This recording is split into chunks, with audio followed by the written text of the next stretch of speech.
कैसे हो बच्चों? मैं आपकी हिंदी फरदा मिस बोल रही हूँ बच्चों। अच्छा बच्चों, 6वीं कक्षा में हमने पिछले पार्ट में क्या देखा था? हाँ, प्रार्थना। प्रार्थना मीन्स क्या है? प्रेयर। अच्छा बच्चों, इस क्लिपिंग को याद में है ना आपको? ये देखिए बच्चों, हाँ, ये बच्चे दोनों क्या कर रहे हैं? सूर्य भगवान को प्रार्थना कर रहे हैं। और इसमें हमने क्या क्या देखा था? हवा से, पानी से और चांद से, और ये सब आके नेचर यानी प्रकृति को ये दोनों बच्चे प्रार्थना करके उन लोगों को अच्छा रास्ता दिखाने के लिए बोल रहे बच्चों। यही पिछले पार्ट में हमने देखा था, प्रार्थना, प्रेयर, और सूर्य भगवान को इतना अच्छा उन्होंने प्रार्थना की, इस दुनिया को कैसा उजियाला किया है तुमने, उसी प्रकार हमारे जिंदगी में भी अंधेरे को दूर भगा के उजाला ला दो। यानी मेरे जिंदगी की डिफिकल्टी को उसे दूर भगाकर अच्छे रास्ते में हमें ले जाने के लिए ये दोनों बच्चे प्रार्थना कर रहे हैं। यही क्लिपिंग मैंने आपको ये पिक्चर में बताया बच्चों। अच्छा बच्चों, हम आगे अब नए पार्ट में जा रहे हैं। अच्छा, ये नए पार्ट में टॉपिक देखिए, ये क्या है? अंतरिक्ष माने क्या है? स्पेस। हमारे इंडिया का स्पेस, भारत, इंडिया है। सो अंतरिक्ष में भारत है। सो इस प्रकार स्पेस में इंडिया ऐसे बोला है, इसमें टॉपिक वैसे ही दिया है। अच्छा बच्चों, हम स्पेस कैसा है देखेंगे ना। ये देखिए बच्चों, ये क्लिपिंग देखो, ये क्या है? दोनों लीडर्स हैं। और ये देखो यूरी गागरिन, हाँ, और ये देखो स्पेस है। ये देखो बच्चों स्पेस, ये देखो बच्चों, हाँ, ठीक है ना? देख लिया बच्चों? ये पिक्चर्स को देखो, ये स्पेस को देखो, हाँ, ये है अंतरिक्ष। स्पेस की तरह देखो, भूमि है, हाँ, ये है स्पेस। देखो बच्चों, ओके, ठीक है बच्चों। अब हम पार्ट में जाएंगे बच्चों। देखो बच्चों, ये आपका किताब है। ये देखो यूनिवर्स कितना सुंदर ब्यूटीफुल है। ये ब्रह्मांड, यूनिवर्स बोलते हैं ब्रह्मांड। ये देखिए किताब को, हाँ, कितना अच्छा कलरफुल ये सैटेलाइट जा रहा, देखो उस किताब में। हाँ, मैंने थोड़ा सा ही बताया, ये किताब में बहुत बड़ा है। ये देखिए बच्चों, ये देखिए बच्चों कैसा है। अच्छा बच्चों, ये अब मैं पार्ट में आप देने वाली हूँ। आप देखिए बच्चों, यहाँ पे सारे जहां से अच्छा हमारा देश कैसा है? सारे ये दुनिया में हमारा देश ही, हमारा भारत ही बहुत सुंदर है। ये शब्द अंतरिक्ष में सब जगह पहली बार, हाँ, इस स्पेस में फर्स्ट बार येको गूंजना इज येको, येको गूंजना इज येको। ये देख लीजिए बच्चों, ये आपका किताब है। और सारे जहां से अच्छा हमारे इस दुनिया में हमारा भारत ही बहुत सुंदर है। और ये सारे स्पेस में एक ही बार गूंजा है, तो ऐसा लगता कि सचमुच सचमुच इज ए ट्रूथ। हाँ, अंतरिक्ष भारत में हो उठा है और भारत पूरे ब्रह्मांड में समा गया है। पूरे यूनिवर्स, यूनिवर्स, ब्रह्मांड इज ए यूनिवर्स, मैंने यहाँ पे लिखा होगा। हाँ, हमारा भारत पूरे यूनिवर्स में है, ऐसे दिख रहा है। ये सारे जहां से अच्छा का पोएम इतना सुंदर लिखा होगा, ठीक है बच्चों। उसके बाद में 3 दिन पहले ही, यानी 3 अप्रैल 1984 में को अंतरिक्ष में पहली बार किसी भारतीय ने पदार्पण किया था, गोइंग टू प्लेस। हाँ, वो अंतरिक्ष में हमारे इंडिया में 1984 अप्रैल में गए थे। 6 अप्रैल को स्वर्गीय प्रधानमंत्री श्रीमती इंदिरा गांधी उस भारतीय अंतरिक्ष यात्री से पूछा था, अंतरिक्ष में भारत कैसा दिखता है। हाँ, हमारे प्रधानमंत्री इंदिरा गांधी कांग्रेस की है। ये देखो इंदिरा गांधी यही है, आपको मालूम है, सब देखा होगा। और ये इंदिरा गांधी ने क्या किया था? उस भारतीय, उस इंडियन को स्पेस, ये जगह गई थी ना, वो इंडियन स्पेस को, इंडिया में स्पेस को गई थी ना, उससे इंटरव्यू ले रही थी हमारी इंदिरा गांधी। अच्छा, हमारा भारत अंतरिक्ष में कैसे दिखता है? ये स्पेस में हमारा इंडिया कैसे दिख रहा है? हाँ, ऐसे पूछ रही थी एक सवाल। जवाब में उस महान यात्री ने उपयुक्त शब्दों में, उपयुक्त इज अ मेंशन, मेंशन के वर्ड में दिया था। और वह महायात्री के स्क्वाड लीडर्स राकेश शर्मा, जिन्होंने सोवियत रूस इज अ रशियन लैंग्वेज, क्या है? Russian language. में अंतरिक्ष में उड़ना भरने से पहले लगभग 2 वर्ष तक सोवियत रूस स्थित गागरिन अंतरिक्ष प्रशिक्षण केंद्र, ये आके प्रशिक्षण इज अ ट्रेनिंग सेंटर है, वो एक रशियन का लैंग्वेज का एक ट्रेनिंग सेंटर था और वहां पे उन्होंने ट्रेनिंग लिया था। हमारे इंडिया के एक वो जो स्पेस में गए थे ना, वो भारतीय। इस प्रशिक्षण में रूस अंतरिक्ष यात्रियों के अंतरिक्ष इज एक्सर्स, ये एक अन्य भारतीय विंग कमांड रवीश मल्होत्रा भी थे और एक इंडियन भी थे, उनका नाम था विंग कमांडर रवीश मल्होत्रा। ये पूरा लेना है, ये देखो पूरा किताब लेना है, ये भी पूरा पढ़ोगे पूरा। ये सेकेंड पेज है, फर्स्ट पेज मैंने ले लिया, अब सेकेंड पेज ये ले रही हूँ, देख लीजिए बच्चों। ये साइंटिस्ट का ये स्पेस में गए थे, पूरे नाम को अच्छी तरह से आप लोगों ने पढ़ना है।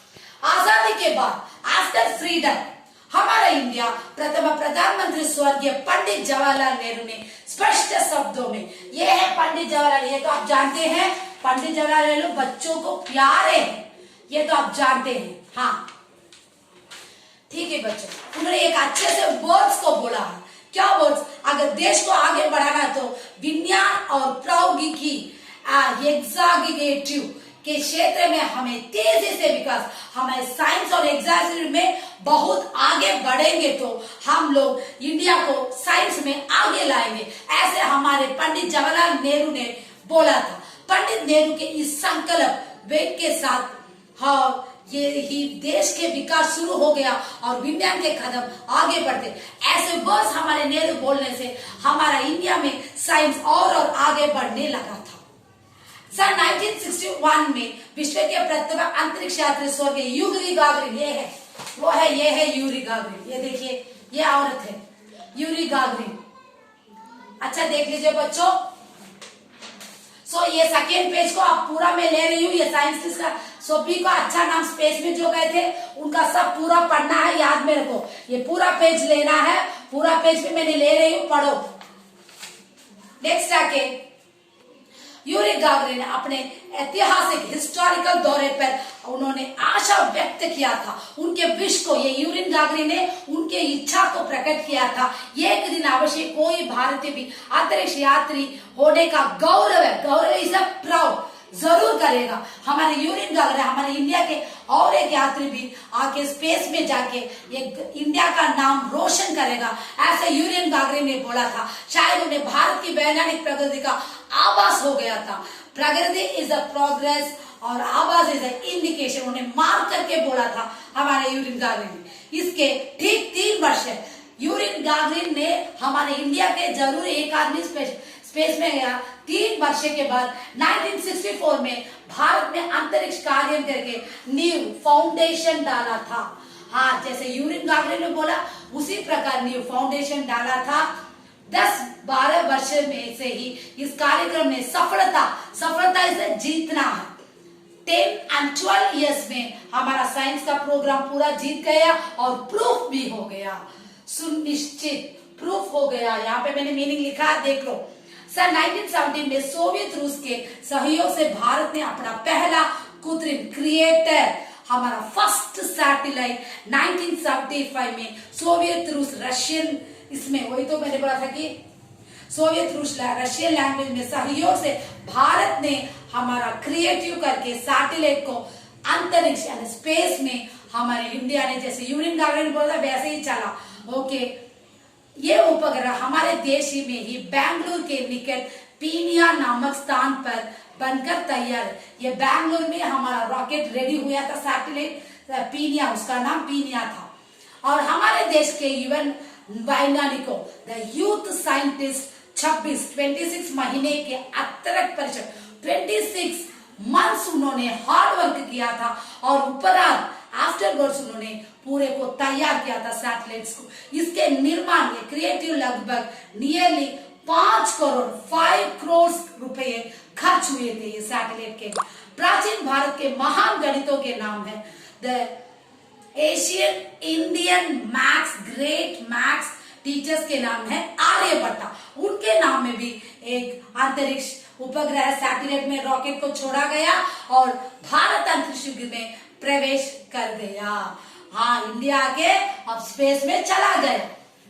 इसके बाद तो हमारे देश के एक के बाद एक सफलता का सोपान, one by one, step by step हमारे इंडिया में आगे बढ़े थे। और अंत में वह समय भी आ गया है जब किसी भारतवासी ने भी अंतरिक्ष में अपना कदम रखा। फर्स्ट स्टेप उन्होंने रखा था 3 अप्रैल 1984 को। भारत के 35 वर्षीय तक स्क्वाड्रन लीडर राकेश शर्मा ने 2 अन्य सोवियत यात्रियों से कमांडर यूरी मैलिशेव और फॉलियार्ड इंजीनियर गैनेरी स्ट्रोक्लो के साथ अंतरिक्ष यान में सवार होकर अंतरिक्ष की ओर उड़ान बढ़ाई। इंडियन आगे और 2 पीपल साइंस को लेकर स्पेस में गए थे। और ये 3rd पेज देख लो बच्चों, ये पूरा एक्सरसाइज भी आ रहा है और लास्ट में मैं अब फिनिश करने वाली हूँ आपके पार्ट को। ये देख लीजिए बच्चों। हाँ, देख लीजिए, पूरा एक्सरसाइज को पढ़ना है और लेसन को ये अच्छा समझ में लो, क्योंकि ये बहुत साइंटिस्ट के नाम सब है, उन लोगों ने कैसे सैटेलाइट में गए थे। और सुवेत T11 नामक ये अंतरिक्ष यान केवल 24 घंटे 24 आवर्स में हमारे अंतरिक्ष में स्पेस में पहुंच गया। हमारे अंतरिक्ष यात्री वहां कई वैज्ञानिक परीक्षण, बहुत साइंटिस्ट को इन्वेस्टिगेशन और विभिन्न योग, डिफरेंट टाइप्स के वर्क्स उन्होंने किए थे। इन परीक्षणों से आने वाले समय की और भी प्रगति बेस करने में सहायता मिले और भविष्य में, इन फ्यूचर में हमारे इंडिया का स्पेस अंतरिक्ष किसी अन्य देशों के सहयोग के बिना ही हम लोग दूसरे देश की मदद के बगैर हम अपने कोशिश से स्पेस के अंदर रॉकेट को हम भेजेंगे, उड़ान कराएंगे और प्लान भी बनाएंगे। इन योजनाओं का उद्देश्य फ्यूचर में जरूर चलेगा। हम शांतिपूर्ण, वेरी पीसफुल कार्य और साइंस की खोज करना, ताकि देश और विश्व का कल्याण वर्ल्ड लेवल में भी हम रीच हो सकेंगे। हमारा इंडिया कोई देश से कम नहीं, हम ही आगे बढ़ेंगे। भारत माता की जय। धन्यवाद बच्चों।